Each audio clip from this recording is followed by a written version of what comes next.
You ever spend decades waiting for a moment that never comes? I have. I'm the last round in a six-shot Smith & Wesson, tucked away in a walnut drawer that smells like old receipts and mothballs. I've been here so long, I know the grain of the wood better than most people know their own hands. I know the rhythm of the house, the creak of the floorboards at 2 a.m., the way the furnace coughs in January, the soft, anxious breathing of whoever owns me this year.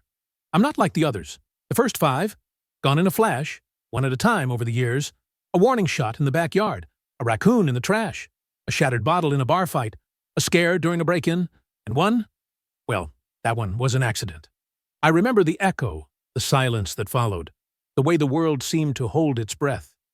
But me, I was left behind. Not forgotten, no, never that. I was saved.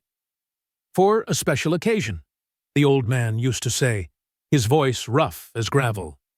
He'd run his thumb over the cylinder, stop at me, and nod. Not today, maybe someday. So I waited, and waited. I watched the world change through the thin crack of the drawer. The old man's hands grew shaky, his voice softer. He'd open the drawer less and less, until one day he didn't come back at all. The house filled with new sounds, strangers packing boxes, footsteps that didn't know the creaky spot by the window. Then a new owner. Then another. Each one found me, weighed me in their palm, and put me back. Always back. You'd think I'd get used to it, the waiting, the not knowing. But every time the drawer slides open, my heart, if you can call it that, hammers like a drum. Is this it? Is this the day I finally matter? Or is it just another night of false alarms and empty threats? I've heard things, you know, secrets whispered in the dark, fears that hang in the air like smoke. I've listened to arguments that end in slammed doors, to sobs muffled by pillows, to laughter that sounds a little too forced. I've felt the weight of hands that tremble, the hesitation before the drawer closes again. I know what it means to be needed, and I know what it means to be feared. Sometimes I wonder what kind of special occasion I'm meant for. Revenge? Justice? Despair? I've imagined it all. A husband, red-eyed and shaking, reaching for me after a betrayal. A woman, cornered and desperate, clutching the grip like a lifeline. A stranger, breaking in, not knowing what waits in the dark. I've played out every scenario in my mind over and over until the possibilities blur together. But the truth is, I'm scared. Not of what I'll do. No, I was made for that. I'm scared of what comes after. The silence, the emptiness, the end of waiting. Because once I'm gone, that's it. No more purpose, no more hope. Just a hole in the cylinder and a story no one will ever hear. So I wait. I listen. I hope. And I dread. I am the bullet that never fired. And tonight, the drawer slides open again. The hand that reaches for me tonight is different. Younger, but worn. Fingernails bitten. Knuckles raw. I feel the hesitation in the way the fingers brush the grip, the way the breath catches just above me. There's a storm in this one, a kind of quiet desperation that seeps into the wood, into the metal, into me. He lifts the revolver out, slow and careful, as if afraid I might bite. I hear the scrape of a chair, the soft thud as he sits down at the kitchen table. The house is silent, except for the hum of the fridge and the distant tick of a clock. He sets the gun down, stares at it for a long time. I can't see his face, but I can feel the weight of his thoughts pressing down on me. He talks, but not to me. To the empty room, to the ghosts that linger in the corners. His voice is low, cracked. He says her name, once, twice, like he's trying to make it real. He talks about mistakes, about things he can't take back, about how some nights the silence is too much. I listen, because that's all I can do. I listen, and I wait.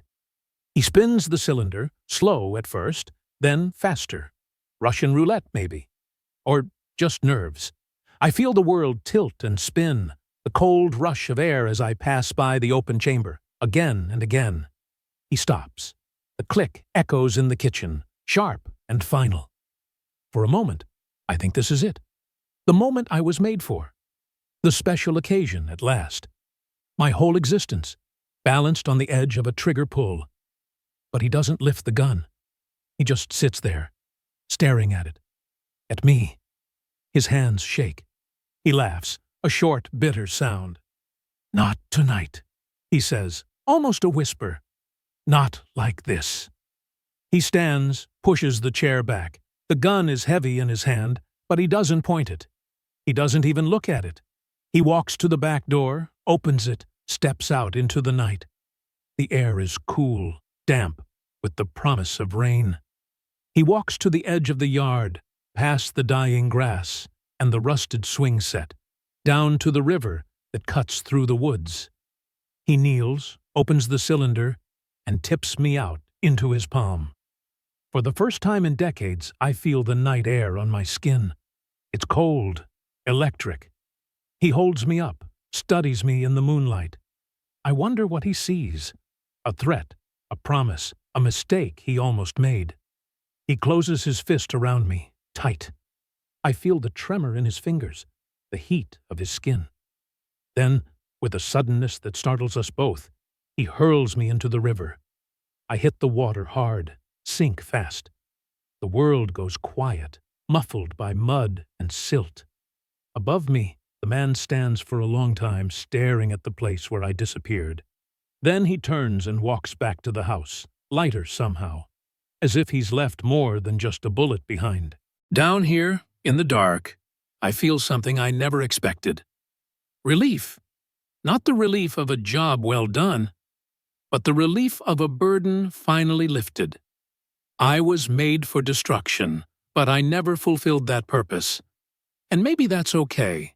Maybe in the end, not firing was the most important thing I ever did. Time moves differently underwater. There's no ticking clock, no anxious footsteps, no drawers sliding open in the night. Just the slow, steady hush of the river. The gentle press of silt and stone. I settle into the mud, surrounded by pebbles and broken glass, old fishing hooks, secrets that never made it back to shore. I think about all the years I spent waiting, how every creak in the floorboards felt like a promise, how every trembling hand made my heart race. I remember the faces I never saw, the lives I almost changed. I remember the weight of expectation, the fear of what I might become. Down here, that weight slips away. I am no longer a threat, no longer a secret waiting to explode. I am just a piece of metal, slowly losing my shine, letting the river claim me inch by inch, and yet, I feel more alive than I ever did in that drawer. I feel free. Sometimes I imagine the man coming back, searching the riverbank for answers. Maybe he'll bring someone with him, a friend, a child, someone who needs to know that not every story ends with a bang.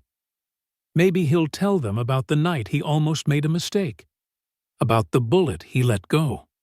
Maybe he'll never speak of it at all, and that's fine too. Some things are better left in the dark, where they can't hurt anyone. I used to think my purpose was simple: to be fired, to make an impact, to leave a mark. But now I see it was never about the moment itself. It was about the waiting, the choices, the mercy and hesitation. I was the bullet that never fired, and in that, I found a kind of grace. The river keeps moving, carrying away the past, smoothing the sharp edges of memory. I rest, finally, at peace with what I am, and what I am not. And above me, life goes on. The house stands, the grass grows, the world spins forward. No one remembers the bullet in the river, but I remember, and that's enough.